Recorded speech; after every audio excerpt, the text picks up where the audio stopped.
Hello, thank you for joining us. I'm Adine Storer, the co-director of the Belmont Gallery of Art. My co-director, Rebecca Richards, is going to join us later.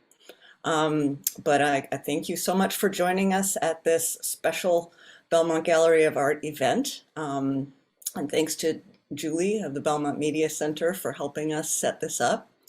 This is Legendary Iceland, a virtual vacation in Iceland. We all would want to go there, even right now. And it's going to be with author Heidi Herman. It's a companion event to the show that is in the gallery right now, 19 Moore Street in Belmont, and also online at the virtual BGA. The show is Correspondences, Iceland to Boston, and it has the photography of Bert Halstead and Magnus Snorreson, who are here with us tonight to enjoy this presentation. I might give it a little more time because I'm sure there's more people who are going to join us. I'll introduce Heidi. Welcome, Heidi. I'm so glad that you're going to be here today to add some stories to Bert's wonderful photographs. I've been reading up on your wonderful story, and I know we're going to hear much more from your very own lips, but just to let people know, I'm just going to get this. Heidi was born and raised in central Illinois, but she has a passion for her Icelandic heritage, much to our benefit. After 30 years in business career, she took up writing. She was inspired by her mother, Ieda Herman. Am I pronouncing that right, Heidi? Ieda? Ita. Ita. And you will find in the talk that Ieda is a very inspiring person. Heidi's written, she started out writing about Iceland's beloved Christmas characters, the Jólasveinar, and she's written other books on Icelandic folklore and even a cookbook. In 2018, she wrote a novel called Her Viking Heart, which is award-winning. And she has a current piece that I really want to check out. It sounds very motivating. It's called On with the Butter, Spreading More Living on Everyday Life. And butter, good, and more living, good. That sounds excellent. Heidi and her mother, Ieda, were travelers of the Ring Road in Iceland. It is the road that goes all the way around. And they've seen all kinds of wonderful things that the average tourist might not see. And I'm very excited to go beyond the Blue Lagoon and Geysir and things like that. So tonight, you're going to hear more about their adventures. And so I present to you Heidi Herman. Thank you so much, Adine. That was lovely. Yeah, on with the butter actually comes from the Icelandic expression "Afram med smorðið," means continue on, charge ahead, keep doing what you're doing. So very, very motivational. I got that one from my mother. Yep. I am actually thrilled to be a part of this. I've gone through the virtual exhibition a couple of times, and I'm sure everyone here has. Hopefully they've had a chance to more than once, if not the virtual in person. Bert's photography of Iceland is amazing. It is so gorgeous. And I really enjoyed Magnus's photos of Boston. I've never been there. I'm hoping to come in the next few weeks. We'll see how air travel treats us, but it is really, really my pleasure to be here this evening. So I want to kind of share my Iceland with you, the Iceland that my mom has shown me and taught me about. And for the first time ever, I'm actually going to use notes as I do this. My mom wrote her memoirs of growing up in Iceland. When she was 88 years old, she decided she really wanted to write all this down and share some of these stories.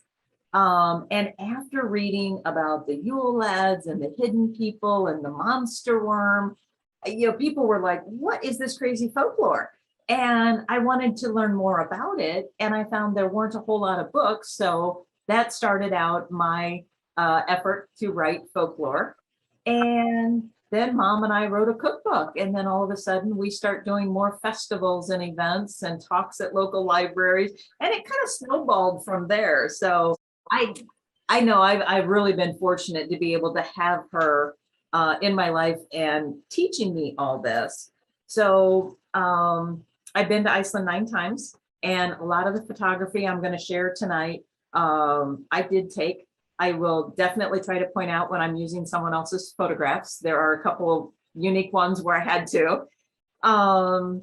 And since my mom has been such an inspirational part of my life and my Icelandic heritage, it's unusual. It's kind of different for me to do one of these without her. So there was a television interview that was done on her in 2018 from WWII television there in Iceland. I have taken different clips of that video and I've interspersed it in tonight's presentation. So you'll actually get a chance to meet my mom and hear some of her stories directly from her. So I love that. We did lose her in 2019, but very appropriately on Leif Erikson Day. So it's almost like she planned that one. So I think at this point in time, I want to, I forgot I added one more slide. Let's go to the first slide on the presentation. So I'm going to do a combination of photos and some live video. Yeah, a lot of these. It's been multiple trips to Iceland that I've taken, and it was fun to be able to put this presentation together and update it from ones that mom and I had done previously. I was really hoping I could have had some active video from their newest volcano, but COVID prevented my trips last year. So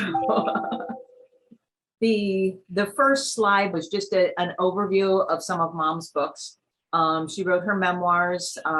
Like I said, we wrote a cookbook together. When I was pulling together the folklore collection, that folklore book that you can buy in Iceland. It's got a burgundy cover, it's got gray on it, and anybody who's been to Iceland, you know that folklore book.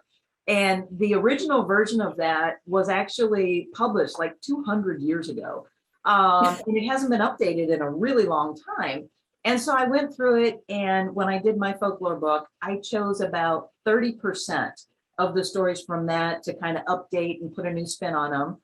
And then the next 30% I actually got from travels and some of the verbal stories that I was told. And then I went and researched about 30% more. So the ones that I have, the 25 in my book, are a little bit different. And some stories you might have never heard before. So let's go 2 slides forward, I think is where the video is. There we go. Yes. I am very proud in the fact that they have traced my ancestry all the way back to 860. So I am just about as Icelandic as you can get. You can take a girl out of Iceland, but you can't take Iceland out of the girl. I know it's the absolute truth. There's something about it. It did who you are, and that did who I am. And, I've been in America all these years, but I feel just as Icelandic as I can be.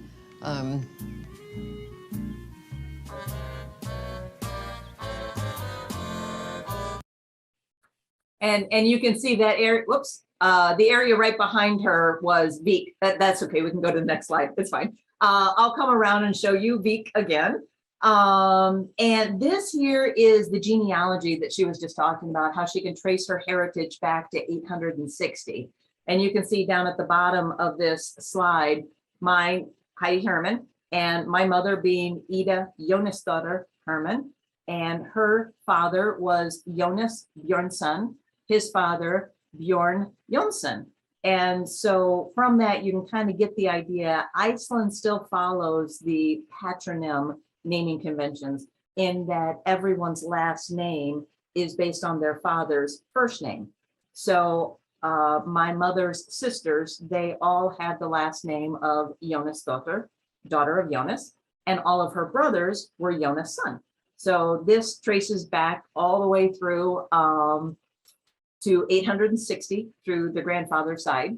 But when you look at your heritage and kind of connect with the past and your ancestors, it's really fun sometimes to see what else might be out there. And we were inspired after watching the television show, The Vikings. I don't know how many fans we have of that show out there, but yes. If you like that, well, we decided to go into the Icelandic Roots database that has, just thousands and thousands of people in there. So on the next slide, we decided to go from me to my mom to my grandfather, and then go on grandma's side there, and went all the way back and found that, yes, we are descendant from Ragnar Lothbrok, from his son Bjorn. So that was a lot of fun to be able to claim a real Viking in our heritage. So on the next slide, this is Mom's book that she had for her memoirs, and it's called Growing Up Viking. Has a lot of that Icelandic philosophy and stories in there. On the left-hand side, this is a photo of my parents at Thingvellir. And this is in 1945, after they met at a USO dance there in Reykjavik. My father was stationed there for World War II, and my mom was working at a restaurant, but was a wingman for one of her cousins going to a USO dance. So that's where my heritage comes from. And Mom loved to talk about Iceland and loved showing her children what her Iceland was like. So that's what I want to share with you tonight. And next slide, we're going to take a virtual vacation, and I'm going to take you around on the ring road. I'm going to spend a little time with some of the traditional things, but I'm going to show you some of a lot of things my mom showed me. So on the next slide, this is a map of Iceland. And basically the ring road goes pretty much around the edge. Iceland has the primary city that you would fly into is in the lower left here in the southwest side of the island. Let's go to the next slide. And Reykjavik is a very modern European town. It's got fabulous restaurants and bars, shopping, everything that you can appreciate when you're on vacation, they've got it. And it's wonderful to go there in the summertime because the sun stays up until nearly midnight. So your days are nice and long. And most of the time the weather is beautiful, 50s and 60s, but I think that's pretty nice. The next slide, this is the Harpa. It's a concert hall and conference center that's right downtown, but it's on the edge of the harbor in Reykjavik. And what's unique about this building is the way they designed it, that colored glass facade on there. It was inspired by the basalt landscape of Iceland. So it's really intended to bring some of that landscape home to you. This was opened in 2011. So you can go there today for plays and concerts and various different things like that while you're on vacation. Next slide, if you're into something a little bit more touristy, you can have souvenir photos done in downtown Reykjavik, just like in the United States where you have old time photos of Westerns, you can do that in Iceland. The next slide is of the Prime Minister's office, and has a couple of statues out front. I hear a lot of people ask whether or not this is Leif Erikson. No, this is the first appointed Prime Minister of Iceland to the Danish cabinet. So he was alive from about 1861 to 1922. Iceland didn't become an independent republic until 1944 during World War II. So different story though. The next slide is one of my favorite places in Reykjavik. This is the Reykjavik City Museum. And what is amazing about this is literally in the basement of a modern day building, but they have excavated down to the original settlement days, estimated to be about 871 or 872. It's a 10th century longhouse, hall or longhouse that the Vikings would typically have had in their settlements. And it is believed that these are the oldest man-made structures found in Iceland. And it's really fascinating to see how all this comes together. The next slide will give you some insight into Iceland, a little bit more modern. This is Albert, the open air museum in Reykjavik. It was opened in 1957, and it has a number of old sod houses and more modern houses. Some of them actually have furniture that are appropriate for the period. Others have just different exhibitions in them. And there's a primary museum that has old toys and just kind of give you a feel for what the life is like in some of the older centuries there in Reykjavik. The next slide gives you a little insight. This is my nod to all the traditional things that people like to do when they go to Iceland. Even if all you have is one of those 12-hour stop-offs while you're going to Europe, everybody wants to do the Golden Circle. And the Golden Circle is three things. It is Geyser, Gofoss Waterfall, and Thingvellir. The next slide is of Geyser. Now, this is actually a hot springs area. It has boiling mud pits and exploding geysers.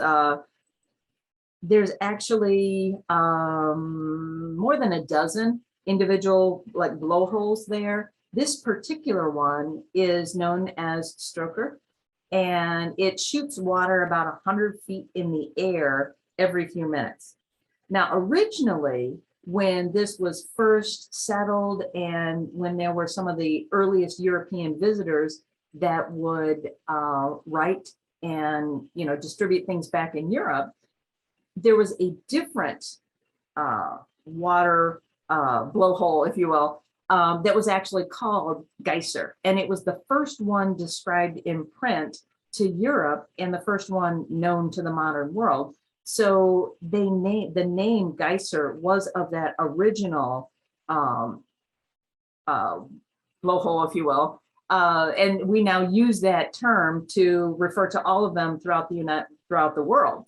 The cool thing is, as impressive as we think this guy is, he's actually the little brother.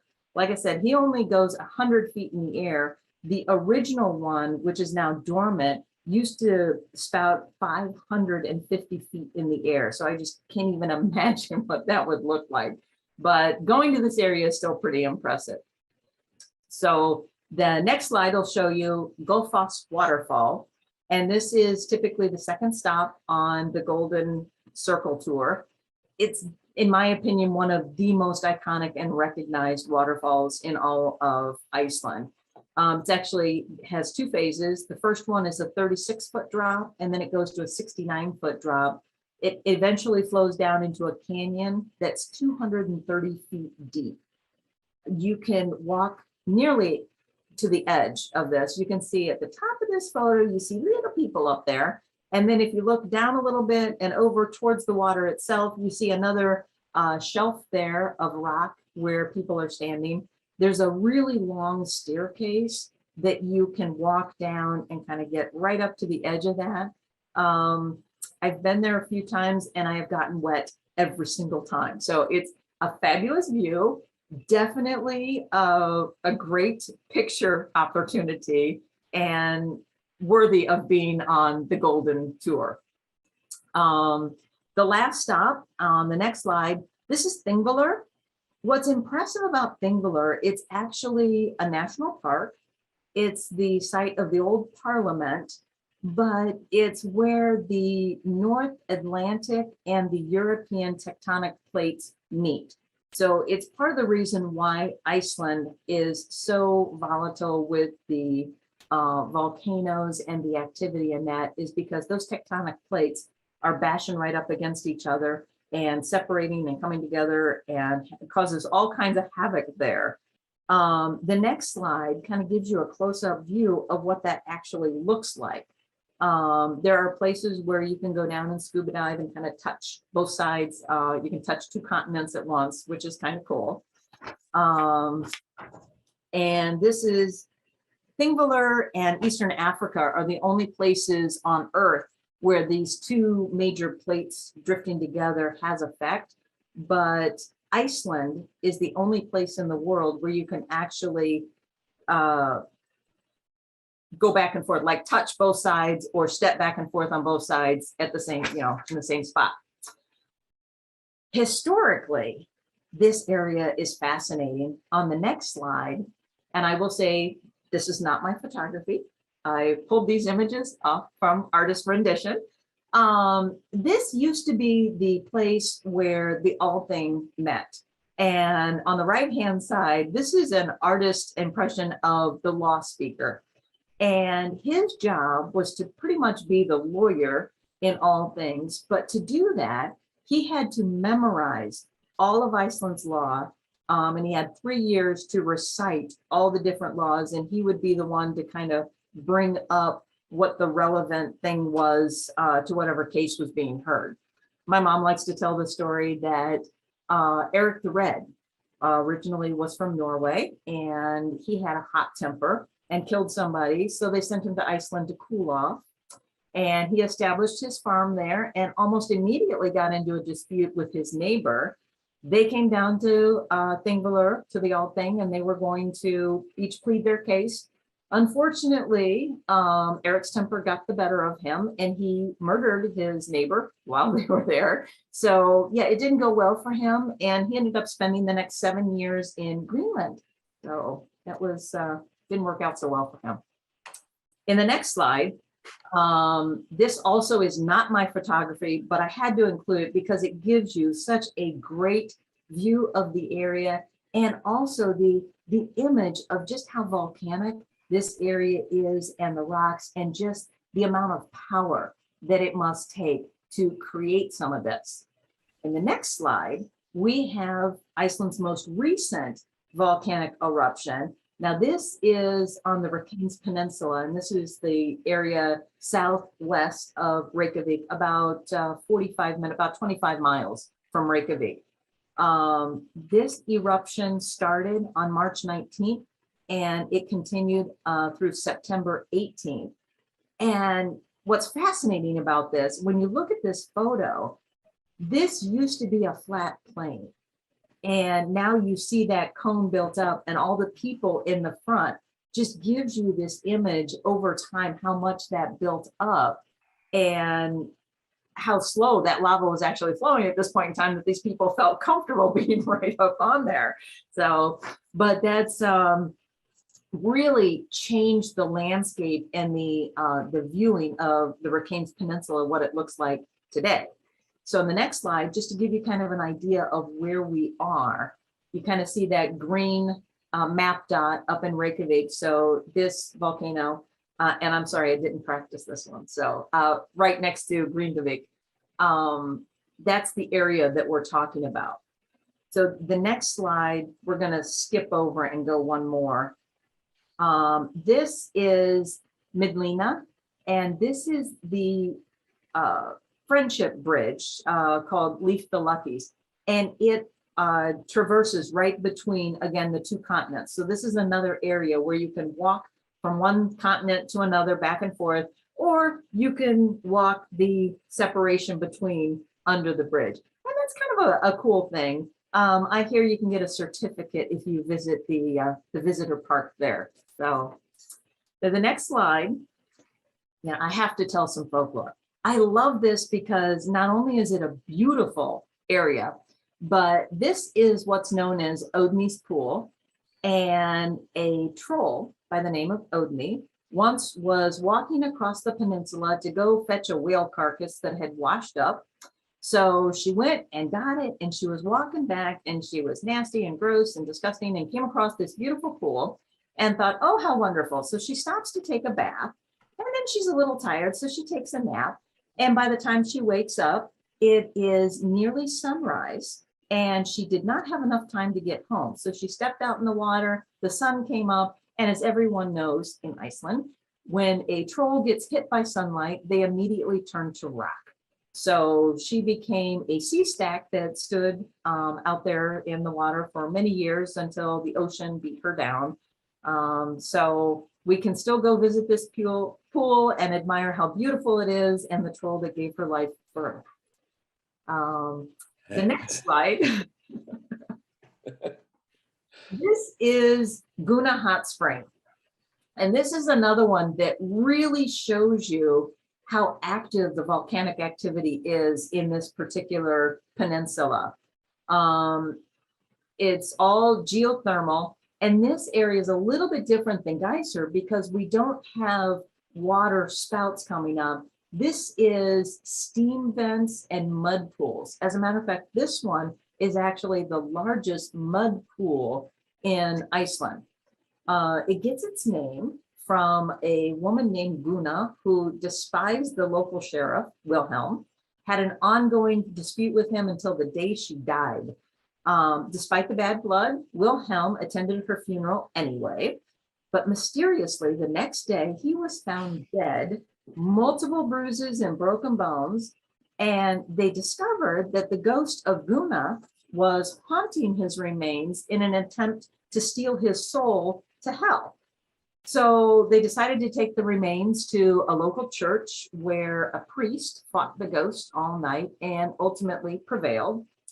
But the ghost of Guna was livid at her loss and took it out on everyone else. Shortly after that, Wilhelm's widow died suddenly, and then anybody traveling on the peninsula started to get lost, they went mad, and then die under suspicious circumstances. So everyone knew that Guna was to blame. So two farmers finally went to a local priest and said, we got to fix this problem. He gave them a rope with a knot at one end and told them to give Guna the one end. And as soon as she grabbed onto it, the knotted end would roll and it would drag her to a place where she would get stuck forever. So they did as they were told, and sure enough, it worked. And it drug her to this particular mud pit. They declared the peninsula safe once again, and they named this Guna after her to remind everyone. But unfortunately, she was so angry and aggressive. I guess once they trapped her there, this mud pit grew and grew, took out the viewing platform. And to this day, they say this is one of the most dangerous places to actually view. So definitely go there, but be careful because I don't think Guna is in better mood, especially with the volcanic activity. Maybe that's her, I don't know. So, next slide will kind of show us where we're at. I'm going to take you around on the ring road. Now, the ring road was actually completed in 1974. It's 821 miles long. And before this, you had to take a boat from Reykjavik, like when my mom would go visit her grandfather for the summer. They would board a boat in Reykjavik and go around and stop at each one of the harbors along the way and drop off passengers and pick up passengers, because that was primarily the best way to get around. You could go by horseback, but it was a long trip and it was kind of a rough road. So they built the ring road and they completed that in, like I said, 1974. The next slide, if I have my slides right. As nice as the ring road is, you will still see roads like this throughout Iceland. If you're there and you want to drive and it says four-wheel path, believe it. This is not even as rough as a four-wheel path is, a four-wheel drive path. But you will find hazards throughout Iceland, various different things that I will tell you about in just a moment. But at this point in time, I want to take us a little off the ring road. And the next slide should be another map. Okay, yes. And this, you kind of see that ship in the water there. That represents a ferry from WWII And you're going to go down to Vestmannaeyja, and Vestmannaeyja Islands is about 15 islands, one primary, Himalaya. And the cool thing about going down, there's about 4,000 people down there. It's a great place to spend the day, but there's a #1 tourist attraction of something you just have to see once in your life to believe it. And that is Iceland's one and only, next slide, elephant. And this has not been altered by man. It has been created this way from basalt, again, how it's stacked like that. And it just, I don't care who you are, you got to see an elephant there. And this is Iceland's one and only elephant. Now, on the next slide, we will say polar bears do not live in Iceland. Every now and then, one will float down from some ice flow from Greenland or something, but that's very rare. The next slide is the Arctic fox. Now, this is Iceland's only native mammal. Iceland does not have any small varmint or game, no squirrels, rabbits, moles, gophers, or anything else. So this fox is the only mammal that is indigenous to Iceland, which means everything that you see there, reindeer, cows and horses, sheep, all of it has been imported. Now the next slide, horses in Iceland are very unique. They are their own breed. It's an Icelandic horse. Don't ever call it a pony. It is not a pony. And their genealogy of these horses date back to the Viking days when they brought them there. They are very carefully bred. You cannot breed an Icelandic horse to any other breed. No other breed is allowed in Iceland. And if a horse is taken out of Iceland, it may never return. They keep it very pure in the bloodlines, as well as any diseases that they're exposed to. Next slide. They date back over 1,000 years. And as you drive around, you might see scenes like this and you think, oh, wow, that's so cool that they have wild horses. Nearly every horse in Iceland actually belongs to someone. So they're beautiful to see. Sometimes in the spring, they will let them go to graze the highlands and along with the sheep. But estimates are less than 100 are actually truly wild. There's 350,000 people in Iceland and about 80,000 horses. So less than 100 of them are truly wild. Next slide. And they have been bred to tolerate the winters. They're fine with it. They love it. And they get this nice, thick, shaggy coat that keeps them quite comfortable. Next slide. As you're driving along, you might see sheep up in the crags and crannies and things that they all belong to somebody. They're not wild. And they're just there doing their thing and feeding and grazing. The next slide. It's not unusual, though, where horses, and the next slide, or even sheep will use the roadways. So these are the hazards I was talking about. You definitely need to be careful as you're traveling the ring road because this does happen. It's happened to me more than once, and you just, please don't hit the animals. But continuing on the ring road, so our next slide, I'm going to take you to Kosovo. And the reason I want to start at that particular town, the next slide, the fabulous Lava Center. This is a museum that they opened in 2018 that is fantastic, educational, entertaining, and just all in all wonderful.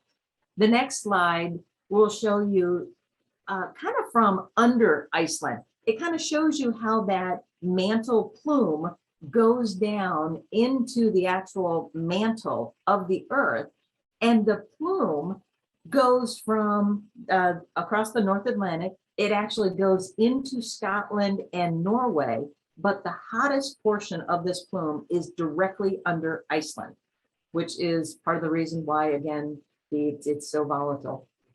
But remember that plume. I'm going to come back to that in a minute. The next slide. They have a wonderful sensory room that shows you what it might feel like. And this is my mom in this room. And Eya Yetla Yoko is the name of the eruption that's going on behind her. This particular room is so cool. If you get the opportunity to go, you got to experience it, because they have speakers surrounding you. They have the video running on all four walls, and then the floor kind of shakes and shimmies, and you really get the feel for what it would be like to be standing there in the middle of this volcanic eruption. And the next slide, it kind of takes you through the whole eruption, and then you feel like you're just getting surrounded. So that is super cool. The next slide, I'm going to say, is not my photography, but this one, and then the next slide just gives you an idea of what, how tremendous some of these volcanic eruptions really are. So the next slide, this is a photo that I took of what I thought was a cute little barn and that. But what's fascinating about this photo is if you look at the corrugated shed behind, you'll notice that the rocks look a little odd. And this shed, literally, it sits just back from the ring road. During 2010, when Eyjafjallajökull was erupting, it actually came down over the top of this particular shed. And then when it cooled, the rock now completely surrounds the shed. So it came that close to the ring road during that time. So, okay, we'll get off volcanoes for a minute. The next slide will kind of give us a status check of where we're at again. So let's go look at a waterfall. Next slide takes us to Seljalandsfoss waterfall. And this is one that many people want to have on their must-see list.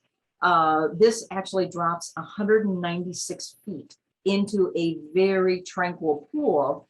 But what's cool is that the surrounding area is such that you can actually walk completely behind it and see it from the front, from the back, from the side, and you don't even get that wet. So that's kind of cool. And if you go there, the next slide, you definitely want to go to nope, I can't say it. I practiced this one. I'm sorry, I can't. The name means one that lives in the canyon.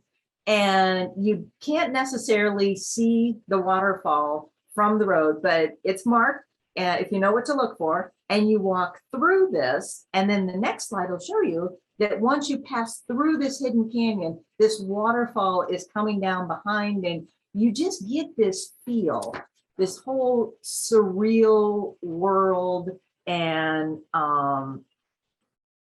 folklore, and you believe in trolls and fairies. Now the next slide is just a quote, and this is not my photo, but this is a quote I absolutely love. I found that Iceland is Moby Dick, Hans Christian Andersen, Little House on the Prairie, and The Wizard of Oz, all wrapped up in an island the size of the state of Kentucky, which is about perfect description for Iceland. That's just wonderful. But it does give you that kind of otherworldly idea and thought. And many people have thought that as well, because it's been the site of countless movies. The next slide, again, this is not my photo.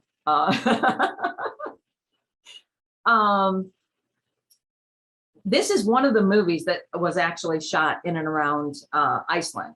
The Secret Life of Walter Mitty, Prometheus, Oblivion, Thor: The Dark World, Interstellar, Batman Begins, James Bond, A View to a Kill, and Die Another Day, Lara Croft: Tomb Raider, Flags of Our Fathers, Letters from Iwo Jima, Hostel 2, and Journey to the Center of the Earth have all been shot in Iceland. And as a matter of fact, since that time, Fast and Furious, I think 8 or 9, I hear tell that they actually lost a piece of equipment under one of the lakes there that they couldn't recover. But then obviously the TV show Game of Thrones and some episodes of Vikings have all been shot in Iceland. So that's pretty cool.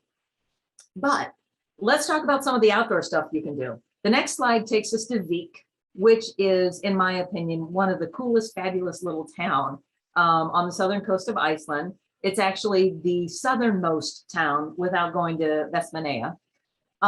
In 1991, the US journal Islands Magazine named their beach there one of the 10 most beautiful beaches on Earth.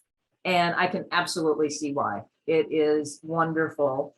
And it even has some trolls. There are 3 trolls that stand in the harbor. Ask anybody what the story there is, they will tell you. But on the next slide is kind of taken from a higher elevation because there is a road that you can take up to the top of the mountain there. And the next slide, it shows that it's a popular place to jump off this cliff when you're paragliding. And that was one of my mom's favorite things. So the next slide is actually going to be a video of my mom and her paragliding, and it will show you some fabulous landscape.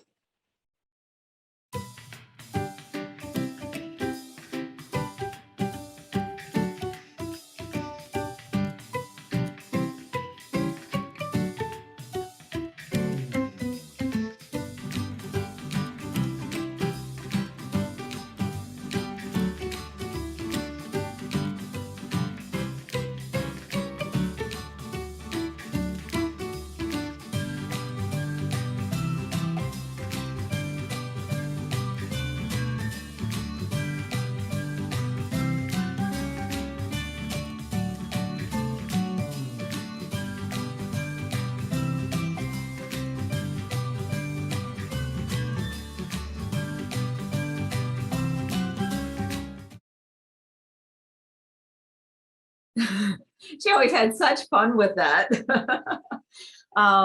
So once you leave Vik and you go along the coast, you come to this fabulous, lush, green, beautiful area. This is Kirkjubæjarklaustur, and it actually means church farm convent. It dates back to 1186 when there was actually a Benedictine convent here. And the church aspect of this area is truly fascinating. The next slide, during the volcanic eruption of Skaftareldar in 1783, they knew that the volcano was erupting and the lava's coming towards them, and everybody's getting freaked out and trying to evacuate in that. But John Steingrimsson was the pastor there, the priest there at the time, and he goes to the church and he's preaching his sermon and taking care of his flock and that. And miraculously, as he is preaching, he held back that lava flow, and the flow never hit the church. It did not destroy the village.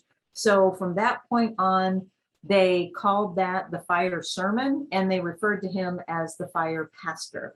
So they have a whole area set aside that you can go and look at it and just look at how close that lava flow really came. The next slide will show you how beautiful and green and gorgeous this area is. Sisters Fall is up there at the very back. Great place to go hiking. Obviously, Sister Falls is named after the nuns that used to be there. The next slide will kind of give us an idea again. I've got Kirkjubæjarklaustur kind of circled there. And then this next area looks a little desolate before we come up to Vatnajökull, the glacier there. This area was really impacted by that volcano that did not hit the church, but it passed them by and it impacted the rest of it quite a bit. The next slide. This is those desolate plains, and this is what it looks like even after a couple hundred years when volcanic flow comes through. If this looks familiar at all, even if you've never been here, this is actually where the opening scene of Rogue One Star Wars was filmed here. So it looks a little otherworldly. But the reason that we went to this spot and I was able to take this picture, the next slide, my mom always wanted to go to an ice cave. So I think the next one is a little video of her talking about her ice cave adventure. because you got to put on the weird things, you know, that got cleats, you know, and had to fasten the cleat to the shoes, and then had to really put my feet into the ice and then take the ice pick and, you know, hit it into the ice and then pull myself up. And it was fun. It was just another dream come true to, you know, climb a little bit in an ice cake. I was really surprised that it was kind of black. I expected it to be white ice, you know, but it wasn't. It was kind of black, but beautiful inside. When it got inside of the cave, it was just gorgeous. And you can see the layers there. And we were told that was from like the volcanic ash, and that would settle there. And then in the summer, it would melt a little bit. In the winter, it would kind of add up again. So that's what the black ice is from, is all that volcanic ash. The next slide takes us from that area into the lagoon. And this is the area where Bert's photos reflections comes from. It's the same area there. I actually took this photo just parked in the parking lot at the ring road, and then you kind of walk up to the area. You can take a boat back and see some really amazing stuff. The next slide kind of gives you another feel for this. These are large chunks of that glacier that have broken off and come down this into the lagoon. And next slide, they go from the lagoon then out into the ocean. They get pulled out into the ocean, they get rolled around in there, and then the tide brings them back in and throws them here, which is Diamond Beach. And I must say, this is my photo. Bert's photo from the unpaired section in the exhibition is just gorgeous. So if you did not go, if you went the virtual one and didn't go to the unpaired, go and look at that. His photo there is just gorgeous. So yeah, that's a place where you can spend a lot of time, and it's just beautiful there. The next slide, just to kind of give you an idea, we're going to the East Coast now, just past the glacier. Now, if you ever go and you decide to go the RV route, be prepared to check the weather, because once you get to this East Coast, it can get really unpredictable, high winds, and any high profile vehicle is very dangerous to drive there. So there are times when you might find yourself getting stuck at the glacier for as much as 6 to 8 hours, waiting for those winds to die down before it's safe to go on. So we were fortunate. We had one of those days where it was just kind of iffy. It's kind of like, gotta wait a little bit. Let's chance it. it was a little scary. The next slide gives you an idea of why it's scary. Now this is what I believe in the exhibition, it was entitled Fog Fall, which is exactly what it is. You see it coming across the mountain, and then it literally is like a waterfall just billowing down. And when you drive into it, it can become quite disturbing. The next slide is what it looks like when you're on a flat plane and the fog just rolls in. Mom used to tell us that Grandpa taught her that when you saw fog fall coming or the fog rolling across the plains, you want to find the cow. And as soon as you found the cow, grab onto its tail and do not let go. No matter what, the cow will always find his way home, and that way you'll never get lost. The next slide are a couple of photos that I took. The one on the left is closer down to Veek, where we had a little of that fog fall coming. And the right one, my mom used to tell us that these cairns were originally erected by some of the early settlers in Iceland, and you would find them most often in the highlands in some of the paths, because they would kind of mark your path so you knew where you were going. But also during times of fog, if you could not see the next cairn, you needed to stop and wait. You couldn't go on until you could see the next one, otherwise you're in danger of getting lost. So very nice to have those milepost markers, the first ones. The next slide gets us into a little bit farther north on the East Coast. One of my favorite areas, it's a place called Lake Lagerflat. In the next slide, it is a beautiful wide lake that is created where the Atlantic Ocean kind of goes into the river Lagerflat and then comes down to Lake Lagerflat. Now, its main claim to fame, besides being gorgeous, is that it has a legendary monster that lives there. The next slide is actually from the lake. 1639, 1750, 1861, and 1965 are all sightings of this strange monster. And when I went back and researched it, descriptions of it are suspiciously like the Loch Ness monster. And I told you to remember those plumes that we were talking about, the where the magma flows, and that magma plume goes from Iceland down to Scotland. I don't know, it could be the Loch Ness monster for all I know. But as cool as these little stories are, my favorite one, I'm going to take a minute and share this one with you. In 1983, so this is fairly recent, they were laying a telephone line under the lake here, and they had to use undersea cable, the heavy metal undersea cable.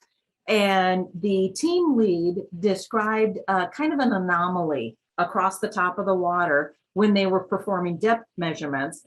And they thought it was an organic mass. Nobody was going to say they saw a monster. So they just saw an anomaly, and that's what they reported. And it was shifting around, but nobody wanted to say, let's stop the project. So they're, we're wrong. Now, again, this was reinforced underwater cable, a group of skilled workers, experienced, and nothing was amiss when they laid this. But unfortunately, once they laid the cable and tested it, it didn't work. So they had to pull it back up. And what the project manager says is when they pulled it up, it was broken in 22 places, exactly where that anomaly was. Now, according to him, they might have laid it straight in the mouth of something, but we'll never know. So if you go to Lake Lagerflat, just keep your eyes out. You might see something that looks a little bit like the Loch Ness monster, but you know, who knows? Now, the next slide takes us farther up the East Coast, and this was taken about 10 o'clock at night. And I love this photo because it gives you that whole serene, surreal, beautiful, but desolate, but appealing somehow. And when I look at this, I always felt like, man, you just, the little bit of clouds there, it's like you're on top of the world. So the next slide is my version of literally on top of the world with the clouds below me and everything. And this is, we decided to take one of those four-wheel drive paths to WWII. This is not necessarily any place you're ever going to run across unless you do it deliberately. And it is, let me tell you, it's one heck of a path. But it's a beautiful spot. And it leads you to WWII. And the next slide, this is my mom at the WWII harbor. And it was just a nostalgic place for her because she came there so much during her childhood to visit her grandparents. And the next slide, it is not unusual to have sheep on the roof. And when you have a turf roof, and mom used to say that grandma was absolutely horrified, and it was mom's job. She always had to go up and shoo the sheep off when company was coming, so grandma would not be embarrassed. So I love this. I guess they didn't have one of those Icelandic sheepdogs. So the next slide is going to take us to another status of where we're at. And you can see over on the right-hand side is where WWII is. And we kind of came down, and the area I have circled here gets us back to Route 1 or the Ring Road. But before we continue on west, I'm going to take us on a side road up north, because if you're ever in this part of Iceland, you absolutely want to go up north. As the next slide will show you, it's Dettifoss.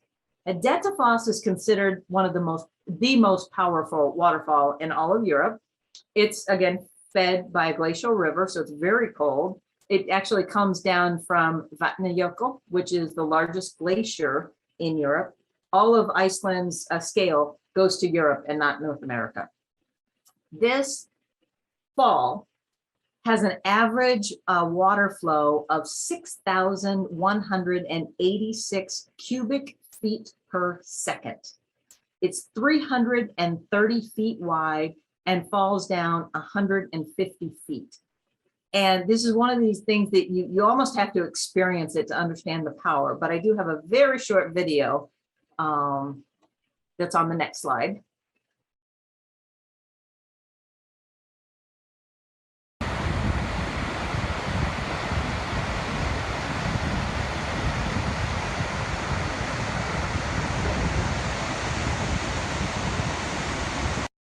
So that just kind of gives you a feel, all that water billowing up and kind of the power there. And as impressive as that is, the other reason that you want to take this little side road north is the next slide, Asbury Canyon. I did not take this photo. Boy, I wish I had. I could not get that far back up. What's cool about this, two things. First off, this is what's recognized as the kingdom of the hidden in Iceland. So the king and queen of the hidden, this is where their kingdom actually resides.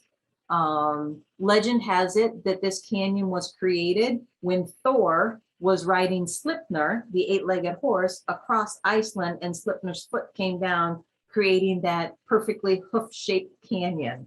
So it's definitely a place you could spend an entire day in this canyon. For us, we're going to zip back down, and the next slide takes us to Mývatn. It is a lake known for mineral-rich waters. It's actually a man-made lake. They have nature baths in that. Normally in Iceland, there aren't any bugs, no mosquitoes and anything like that. Mývatn actually does have a number of little gnats. I don't know why. So maybe it has something to do with mineral-rich waters. I love this area because of what's close by. The next slide shows us Dimmuborgir, and this is an area of a lot of volcanic rocks. The next slide, walking trails. The next slide kind of gives us the Yule lads. And these are the 13 trolls of Christmas, sons of Grýla. And as the legend goes, she used to come down and steal bad children that didn't do their chores, and she would make bad kids stew. And so actually the stories got so awful that in 1746, they actually passed a law in Iceland that parents were no longer allowed to terrorize their children with these stories. So now they've just got nicer and calmer and more mischievous than anything.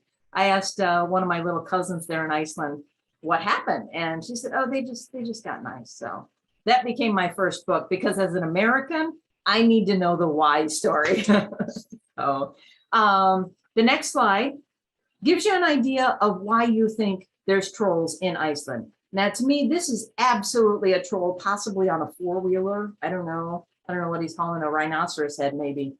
The next slide, more trolls. I mean, that's a given. The next slide. Most people can see at least two trolls there. And then the next slide, obviously a troll. And then the next slide. I call these guys the thinkers. So, but enough trolls. Let's go back to waterfalls. Next slide is the Fosshole guest house. The next slide gives you a great view of Gullfoss, and this is the waterfall of the gods, supposedly where the law speaker 1200 years ago threw all his Norse god statues after Iceland converted to Christianity. So we call this the waterfall of the gods. The next slide is a view of Akureyri, and this is the second largest city in Iceland. About 18,000 people live there. Beautiful, has all the amenities of a city, but for right now, we're going to zip by. I'm gonna try to talk fast. North of Akureyri, instead of following the ring road, on the next slide, kind of give us a little map status. You can see Akureyri there on the right. where I have circled, this is Davik. I love it for a couple of different reasons. First off, it's where you can take a ferry up to Grimsey. Second reason is they have a fabulous museum there that has a big exhibit of Johan Petersen, who was born in 1913. He was called the Viking Giant. He actually traveled with Ripley's Believe It or Not for a while because he stood 7 feet 8 inches tall and was the largest registered human for a while. He's lost that title since then.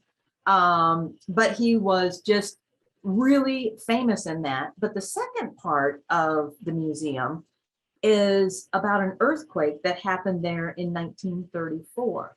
And it registered between a 6.2 and a 6.3 on the Richter. So it was pretty major. 100 miles away at that same moment, my mom was at Grandpa's farm and she loved watching the seagulls. And she had decided she was going to fly like the seagulls. So she tied a flour sack to her back and she climbed up on the top of one of the barns and she was getting ready to jump off the roof. And at that very moment, this 6.2 earthquake hit in Davik, 100 miles away. The ground shook and everything was falling down. And her sister comes running down, says, Ida me, no, the trolls are coming, the trolls are coming. So they all rushed into Grandma's kitchen and they were safe. So I love this this museum here. So and the other reason why it is really cool to go up and around, this whole peninsula is called, it's known as Trolls Peninsula. Going up to Siglufjordur, the next slide will kind of give you a view of a tunnel. To me, one of the most terrifying tunnels I've ever been in my entire life. You can see, if you squint, it has a picture of a man with a line through it and a horse with a line through it. So only cars can go through this. And we thought, well, that's weird. Until we got a little ways into it. And then the 2-lane road went down to a 1-lane road. It is literally 1 lane, not 1 lane in either direction, 1 lane. And every quarter mile or so, there's a little pull off. And so as you're driving through this tunnel, when you see lights approaching you, it's like a game of chicken. Somebody's got to pull off, otherwise you're going to hit head on. But it saves you hours and hours and hours going through the outer ring. So the next slide, it takes you to Siglufjordur, which is the northernmost town of the mainland. Fabulous stop, great history. In the 1800s, it was actually known as the capital of herring fishing in all of the North Atlantic. So it was quite a production there. The next slide, they used to have a lot of docks there, and they actually have a pretty big fishing museum. So the next slide is the other reason why this is a great side trip. Takes you down on the other side of the peninsula to Hofsís. This particular building is one of the oldest of its kind in Iceland, and it's thought to have been originally erected in 1777. It's also home to the Immigration Center, and the town of Hofsís is one of the oldest trading ports in northern Iceland, dates back to the 16th century, and it's absolutely beautiful. So the next slide joins us back up with the ring road. And a little ways beyond that, our next slide takes us to Glambear Farm. This was an actual working farm up until 1947, and it gives us such a beautiful view of how life was like in a couple hundred years ago in Iceland. The oldest building is from the mid-18th century, and the most recent are between 1876 and 1879. Next slide. There's 13 buildings there, and each has its own function that shows you working area, Bastova with the community eating and sleeping space. Next slide. Pantries, kitchen areas. Next slide. I think this is the sleeping areas. Next slide. And I had to put this one in here because I'm looking at this going like, Mom, why in the world are we looking at a display of horns and bones? And she's like, oh, I had those as toys when I was little. Like, okay, you were born in 1925, so in the 30s, Icelandic children were still playing with horns and bones as toys. So, and yeah, she says all about Grandpa's horns and how he had his tobacco in it, and just everything that they would look at that. So some of these traditions dating back from Viking times, it's still around. So the next slide actually takes us back to something that might have been in Viking times. They call this Bergavarki. And this is the citadel. The next slide, you could almost believe that this was man-made. Looks like the side of a fortress. The next slide, I could totally believe that if I were a Viking, I would want this view to see what's coming. All right, next slide. This is nearby, and some people say this looks like an elephant. Other people say it looks like a dinosaur. But officially, this is Kvirtsikker. It's a sea stack, and we call this the Troll of the West, Northwest, Troll of the West, Northwest Island. And locals say this is actually a troll with a staff. Might squint to see that. Cool place to walk out when the tide is out, but the tide does come in, and you will get stuck out there, or you have to swim. Next slide. A lot of people will go from there, where like that square that says Blundos, and go straight down, because then you can zip back to Reykjavik. But if you have the time, the West Fjords are awesome. I'm just going to point out two things real quick. Next slide gives you a shot of Ísafjörður, and this area, this town was originally settled in the 9th century. So it's actually one of the oldest settlements in Iceland. And it is a place where tourist cruise ships will dock, and you can tour this quaint little town. The next slide is what they call the Jewel of the West Fjords. And that this alone is worth the trip up there. This waterfall cascades between right around 300 to 325 feet down. At the top, it's 100 feet wide, and at the bottom is almost 200 feet wide. Next slide will show you that there's actually 6 separate waterfalls that come all the way down. There's a path on the right-hand side that you can walk all the way up to the top. It's disappointing up there. It's a flat plateau, and it's just not pretty. But this is a view worth taking. The next slide shows us where we are in the West Fjords. So you see again that little ship. The cool way, instead of coming all the way back inland from the West Fjords to hook up with one, you can actually take a ferry across, stop at Flatney Island, and then come to Snæfellsnes. Next slide will show you Snæfellsnes. And its proximity now, you can see Reykjavik there at the bottom. So we're nearly all the way around the island. Next slide. People say that Snæfellsnes, if you don't have much time, it gives you almost every environment of Iceland in one area. It's got its own volcano. It's got a glacier. It's got a trail leading to lava fields and a black pebble beach. And some of the sagas stories, the original stories of Iceland, are actually held here in Snæfellsnes, is where they're located. There's a fabulous museum here too. Next slide will show us some of the landscape, and you can see the sea stacks in the background. Again, this is the area from the sagas. Next slide. Oh yeah, the cliffs. And I believe this is the area of the church, the Búðakirkja, from Bert's photo in the churches. So this is where that one comes from in this area. The next slide, probably the coolest, most unassuming photo of an awesome area. And this is the cave that Jules Verne toured that inspired him to write Journey to the Center of the Earth. And that's why he had an Icelandic guide, because that story actually came from his visit to Iceland and touring this particular cave. And believe it or not, today, this photo is only a few years old.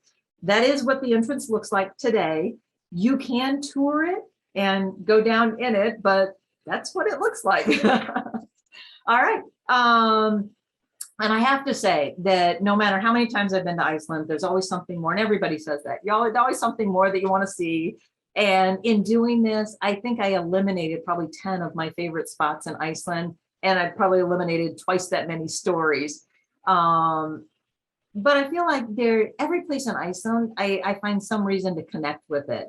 But I really want to end the presentation with kind of some last comments from my mom. So this next one will be from Mom.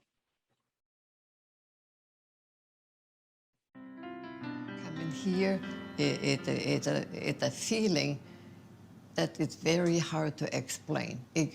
Iceland is something you got to experience. You can't explain it. You can talk about it. You can describe it. You can have photos and all of that, but you got to experience it. You got to be there before you can really appreciate it. That's the way I feel.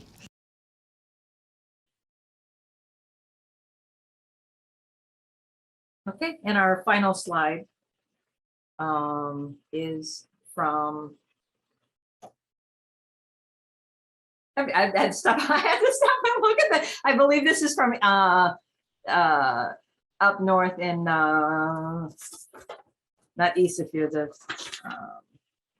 Siglufjörður. This is from Siglufjörður. Okay, so thank you so much for letting me share my Iceland with you. And if you have any questions that you've been holding or anything you want to ask me or any story you want expanded, you know. Oh, we could take a couple of hours. There's so many. You've given us these tantalizing bits. Thank you so much.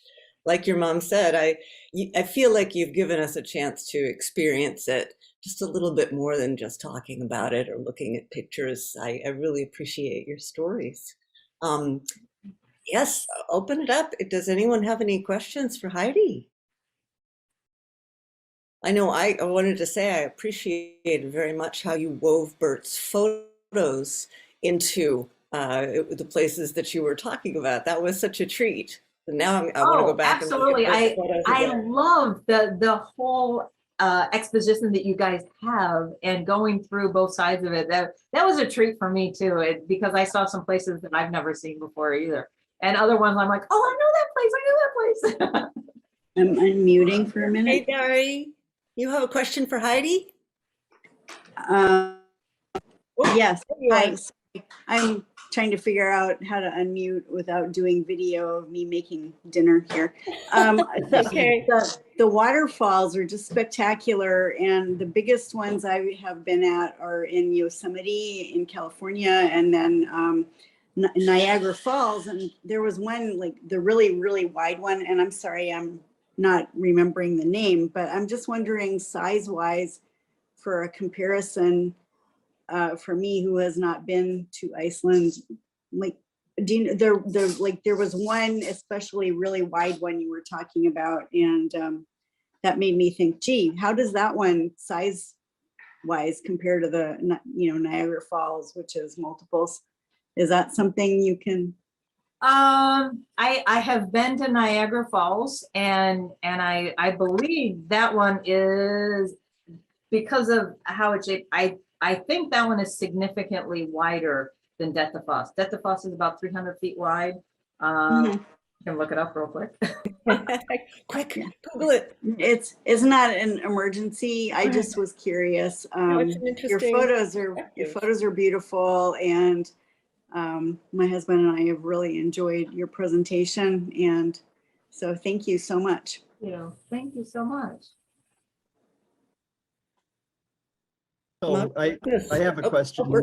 Well, sorry, Mark has done the official hand thing. Well, Bert, go for it. Okay, well, This so don't take too long. I won't take long. First of all, thanks for showing us all the places, a lot of places we missed that we'd love to see, another time. But you mentioned you had written a book. What's the overlap with the book and what you showed us tonight? My mom's book kind of takes you between Reykjavik, and she talks about the going along and stopping at the different harbors and kind of like what life was like in Vatnafjörður in 1935. So that's where a lot of that came from. My folklore book is Guardians of Iceland and Other Icelandic Folktales. And that one, it goes through and a lot of the folklore that I shared, Grilla, the monster worm, the trolls of Vik, there's the 23 other ones in there. And it kind of goes around, and I did include a map that kind of shows you where some of the folklore comes from. So it's kind of woven in there a little bit. And my Yule Lad books are, they're all have to be based in Denver. So yeah. Okay, thank you. Mark, what Heidi. about you? Well, hold Yes, on, thank you. Ottavio. Mark wanted to ask a question. Just Oh. you're next, Ottavio. Okay. Yeah, no, thank you so much for Heidi for this great tour. I'll have to try to get on one of those cruises someday, I guess, to get there. Just a sort of off the photos, what is the Icelandic cuisine like, and restaurants, and sort of what do people eat in Iceland? Well, there's a lot of fish. Fish is very popular, but they do have some beef. And it's interesting that when we would go there, Mom would make comments on how much the cuisine has actually changed since she grew up. Because when we did our cookbook, we took, it's basic. It's the 25 most common comfort foods from Iceland. There's some fish recipes, kleiner, which is an Icelandic, kind of a deep fried donut. It's like a cake donut. And as we traveled around and looked at, some of the different things on the menu, there's more beef there. Beef has been imported more. It used to be that all the cows were, dairy cows. Sheep, lamb, mutton, more vegetables now. There are different places. You can get pizza, you can get a hamburger. And you have to read the menu because it's not always beef burger. They do slaughter horses. But things like, interestingly enough, chickens are very rare as a food there. They just, Mom said, chicken, ooh, why would you eat chicken?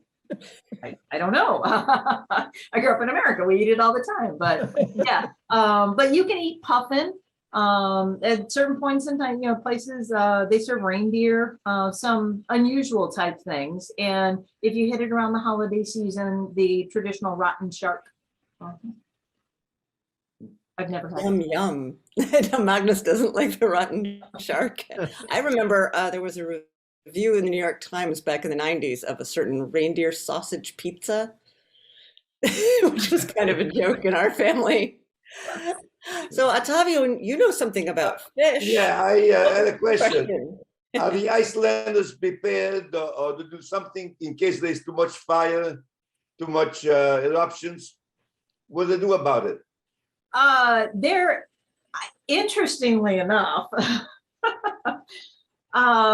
my first cousin is actually the first sergeant of emergency services in southern Iceland. And I had the amazing pleasure to do a full tour there.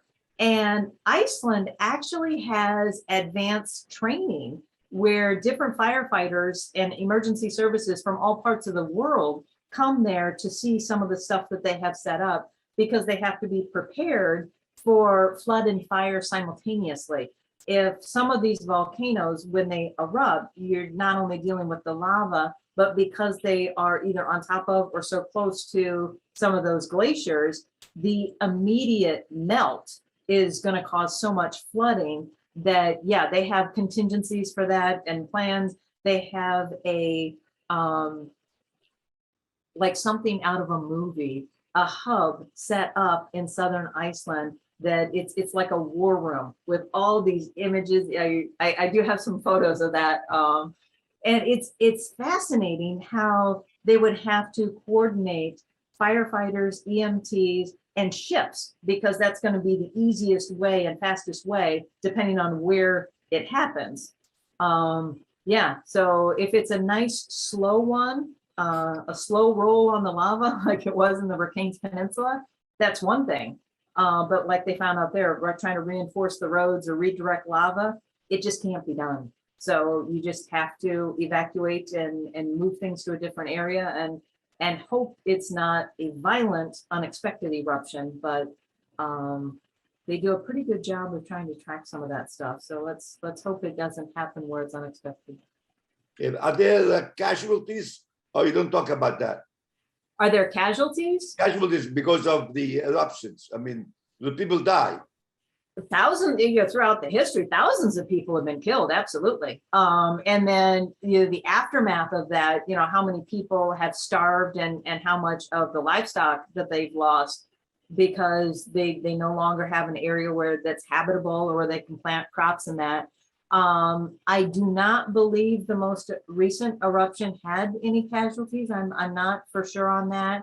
And I don't know about Heidi Herman, when that one did in 2010. I was the same. No. Okay, thank you. The one eruption that I recall from when we visited the Westman Ieda, the eruption there were flooding down into the harbor and threatened to close off the harbor, which really would have been devastating to the fishing. And they had obviously Icelanders, but the United States Coast Guard was there just spraying cold ocean water on the lava, and they managed to make it stop. So it created this perfect harbor. So, make lemonade is what the Icelanders say, Better at us. Yes, there you go. Thank you, Octavio. I didn't know this about the hub. That's exciting. The what? Oh, the hub that Heidi was talking about. This right. central control. That's Emergency amazing. services. Yeah. Yeah. I was quite impressed when I took that tour. They actually were surprised I wanted to take a tour because it's just not something that they really offer. You have to ask for it. But fortunately, it was my cousin, and I was staying with his mom there in Iceland. So, but yeah, that they really offer this as other emergency services from other parts of the world can come and learn about some of their techniques and training. So that's really cool that Iceland does that. Yeah. So are the emergency services also? Are the children also trained for emergency? They know what to do in case something happens. I do know part of the presentation that they showed me was what they show in the schools. So they have kind of like we do in America, where the firemen and emergency services go into the schools and kind of teach them about fire safety and about what to do. Yeah, they absolutely have those school programs there. Mm-hmm. Magnus, do you have any memories of that? I do remember the sirens on top of one of the tallest churches very close to my house where I grew up, that would go off, I want to say 4 times a year. Boy, what a racket that was. It wake you up in the middle of the night for sure if it goes off. It sounds, so apparently they have the same system in Hawaii. So it sounds across the whole city at once, and it basically means get out of here now, if it ever is needed. I think it's been decommissioned. I'm pretty sure that was, sometime in the 90s, maybe they stopped doing that. But when I was a kid, they definitely would still test it every now and then. Now they still have this thing on the radio, emergency broadcast system, that I'm curious, with the hub you went to, is it in Reykjavik? I'm sorry? That hub you went to, is the one in Reykjavik? The emergency center? Yeah. No, down in. No, curious because the guy who runs the one in Reykjavik is a very good friend of mine. Near Selfoss, Perker. Okay, I haven't been to that one. Yeah, my cousin's name is Perker.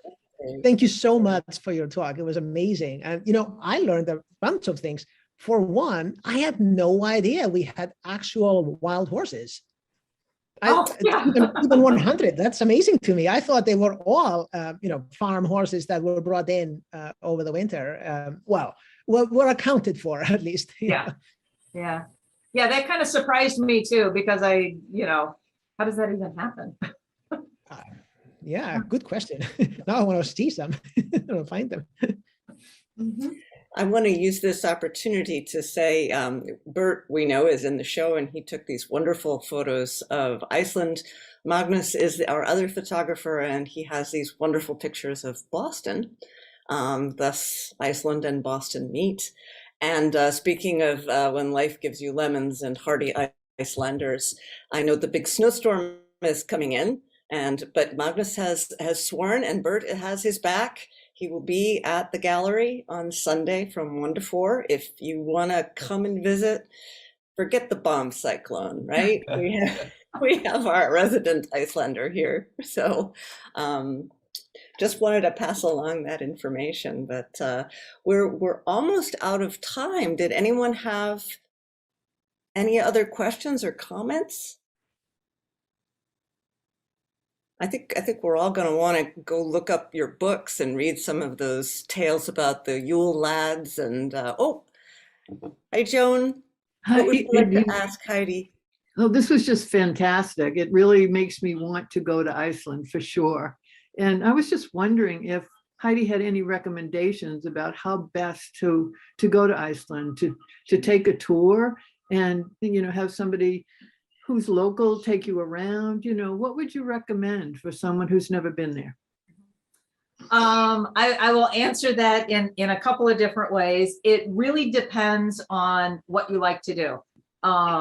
Because if you want to stay more and get the culture and stay in the big cities, just in Reykjavik or go up to Snæfellsnes, it's very easy to just book a hotel and do day tours. Go around and do the Golden Circle and then do a single tour here and there. If you really want to kind of do the whole ring road, and 1987 was the first time I went there, and they had a voucher system back then where it was for bed and breakfast. And so you would call when you got close to somewhere and just stay at a local bed and breakfast. And it turns out, 90% of the time it was somebody's spare room. So you are literally immersed into the culture of Iceland, away from the city. I've also done an RV and a pickup truck. And that I really liked. And I would say if you really wanted to do like a 10-day to 2-week, I would recommend go Iceland or camper vans or one of those. Because there are so many RV parks and places where you can plug in and get food and that's it. But it gives you a lot more flexibility in your travel. Otherwise, I would go with like a booked tour. If you don't want to try to figure out where to stop and you don't want to deal with an RV, then definitely go with a larger group and then just do a tour like that. Mm-hmm.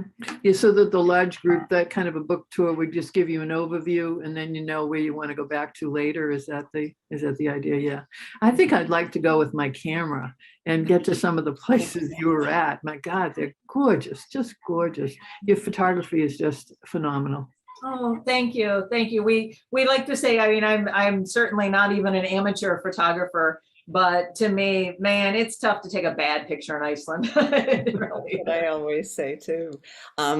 Joan and everybody else, I just want to put in a pitch for, it's in February, on February 17th, Bert and Magnus are going to do a technical talk on photography, featuring such things as how to best photograph a waterfall. So if you're going to take your camera to Iceland, you probably want to tune into that. So stay tuned to the emails from the gallery and our website and our Instagram. So I think that's all we have time for. Thank you so much, Heidi. This was just my pleasure. fantastic. Thank you so much for allowing me to share. Oh, yes. I'm so happy we found you. You've really added to the richness of this show. And I also want to thank Julie from the Belmont Media Center. She's done a wonderful job helping us this evening with the slides and the streaming and the Zoom. I just wanted to give you the heads up along with Bert and Magnus's talk on the 17th.